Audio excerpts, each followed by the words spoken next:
Alafia. I'm Philip John Nymark, the founder of the IFA Foundation International, and I'd like to welcome you to yet one more iteration of the weekly Ifascopee.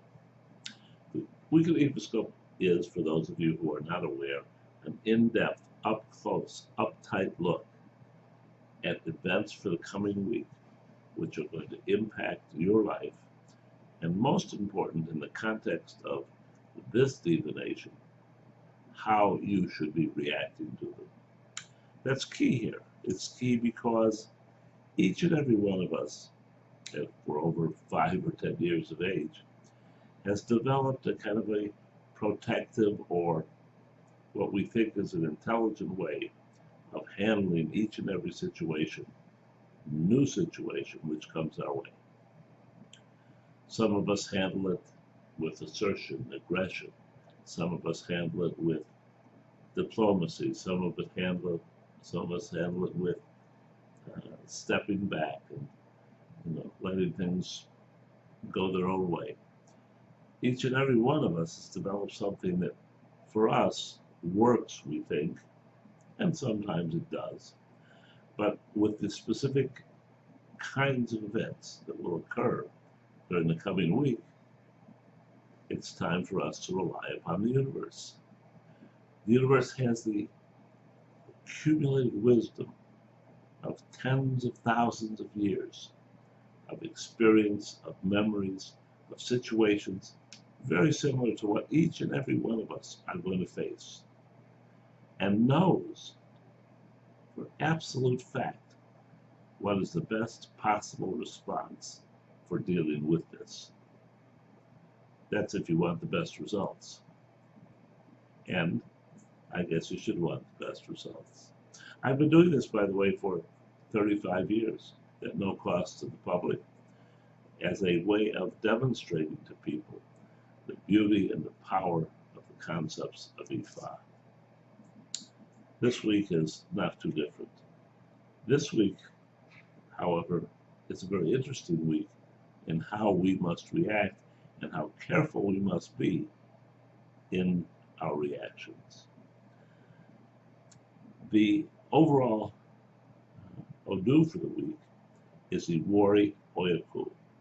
Iwari on the temporal, everyday side is a strong call for us to think about the measure twice, cut once kind of a seamstress's mantra should apply to us here. It's not a time to jump into something. It's not a time to react. It's not a time to be defensive or to be aggressive or to be any of those kinds of things. It's a time for thinking, consideration, and then making movement. And on the emotional, spiritual side, it's about our ancestors. Our ancestors are there willing to help us each and every day. It's one of the things with Ifa that is so powerful and yet so little used.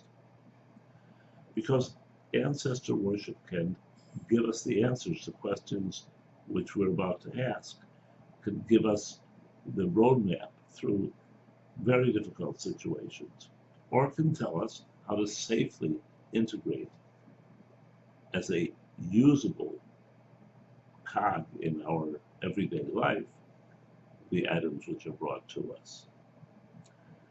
It would all be great, by the way, except for the fact that the energy comes EB.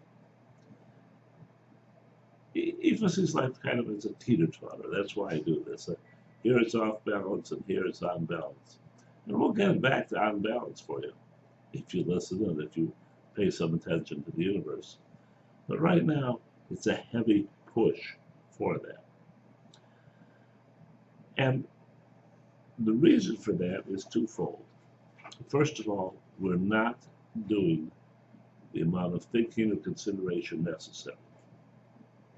We're either acting too quickly or we're paying no attention to it, but we must think about what we do before we act.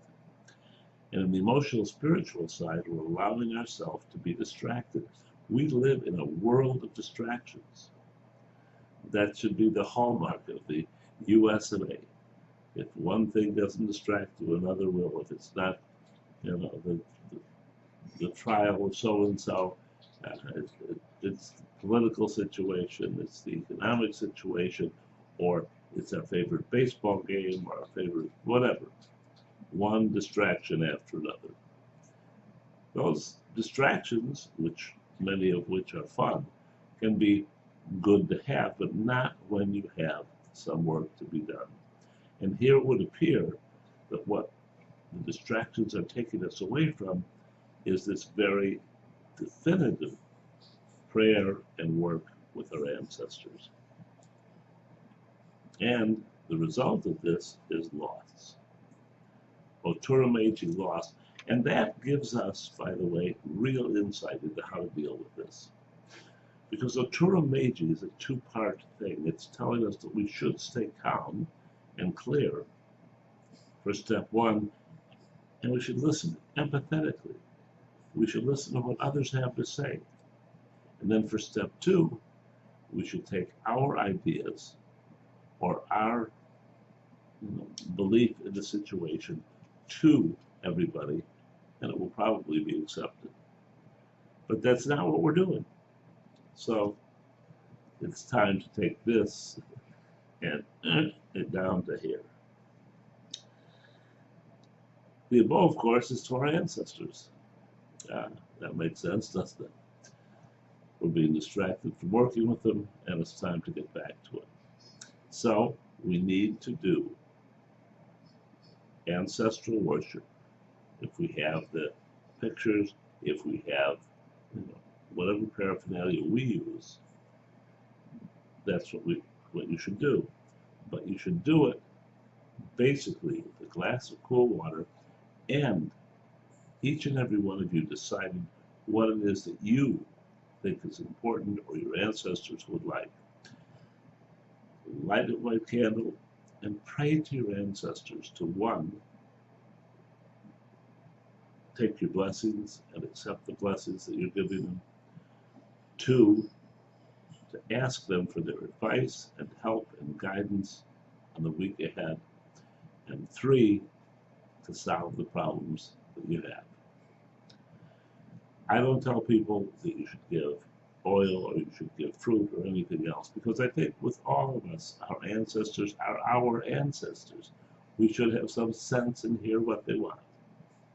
So do it, put it on a plate, light the candle, a glass of water, and pray to the ancestors for a week that can turn solidly like this and not upside down like this.